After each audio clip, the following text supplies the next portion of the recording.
AusAid's Education Resource Facility exists to provide technical resources in education for AusAid programs and strategy. And part of what we do is to provide specialists in certain aspects of education. One of those specialists is Sheldon Shaeffer, and we're lucky to have him here with us in Sydney, and we're going to have a conversation with him.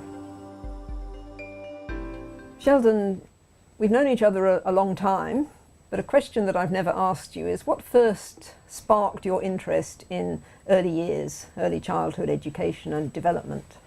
Well, I think it probably happened about the time that we first met. I was working in the International Development Research Centre in Canada, and one of its activities in the mid-80s was to develop a consultative group on early childhood care and development with several other partners like the World Bank and UNICEF.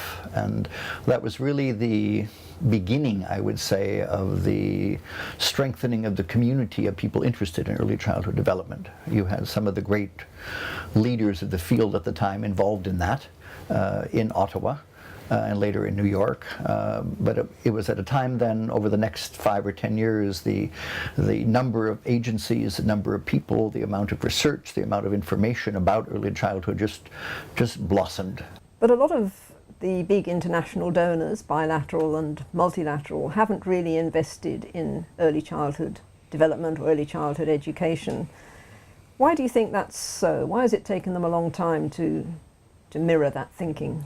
Well, first of all, it is happening. I think those attitudes are changing in many ways, but I think one of the problems is, unlike primary education, where you have a concrete measure of access, how many children are in school, and of outcome, how many children leave school with what level of achievement. With early childhood, it's a much more complicated, messy process. You have not only many sectors involved, you have health, nutrition, social welfare, education. You're dealing with quite distinct age ranges. The problems of children 0 to 3 are very different from 3 to 5 and from 6 to 8, for example. You have many different levels that you're dealing with, national governments, provincial district levels, families and communities. So it's a messy field, and I think donors don't like to work necessarily in messy fields because it's hard to show the clarity of the input or the output. What do you think are the main benefits for children and their families of actually attending early childhood centres or preschool education? Well, what's interesting, and this is part of the whole growth of the community, is that there's much clear evidence now about that. So if you look at very young children, even before birth, interventions with pregnant women in terms of health and nutrition leads to better birth rates and less childhood illness. You have investments in young children, immunizations and nutritional supplementation means that children are not what we call stunted. They're not too small for their age. They're not malnourished. Interventions, children 3 to 5, for example, you're really developing more of their cognitive and linguistic growth through preschools of various kinds. And then later on, and this is what's important now, there's a general belief that early childhood covers 0 to 8, because the important part is to make sure that children make the transition successfully from the home or the preschool into a successful early experience in primary school. So how would you describe the overall developmental impacts of investing in early childhood development? Well, again, what's interesting is that that's also becoming clearer and is increasing the evidence base for investment in early childhood. We've known for a long time that it helps to improve educational outcomes. If you go to preschool, for example, you're more likely to enroll in primary school, to stay in primary school, and to succeed in primary school. So it makes the primary school more efficient. But it also has impact on health. If the children are healthier, if young mothers are healthier, there are fewer cost burdens on the health system, fewer calls on their services. There's this question of what's called the intergenerational cycle of poverty. You know, you are poor, you have children who are stunted at birth, who are not healthy, who are not stimulated, who don't go to school. They then remain poor, and their children remain poor. If you can intervene in that cycle with something like early childhood so that children actually get more stimulated, are healthier, go to school, succeed in school, and increase the income later, then you're helping to break that intergenerational cycle. If you take the definition of early childhood of 0 to 8, then one way to say it is 8 is too late. Sheldon, we're almost at the target date for the MDGs. If you were an AusAid staff member planning a new initiative in education, where would you put the priority and the key funding you might have?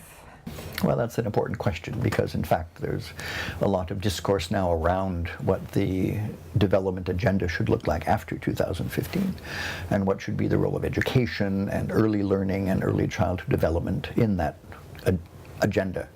And I think in general there's the idea that there should be some kind of goal or target around the issue of ensuring that all children by a certain age have reached their full potential. And that really means investing in a whole range of services before children are 8 years old, for example, as I've just said. Looking ahead to the 2015 agenda, this idea of ensuring the fulfillment of all children's potential really has to start young, and that means a whole range of interventions that are important to make sure that happens. There will probably be some new development goals set post-2015. What achievements would you like to see put in terms of those goals for the next 15, 20 years? Well, I think first of all, one has to reiterate this question of universal primary education. Many countries have reached 95% or 98% and feel satisfied with that.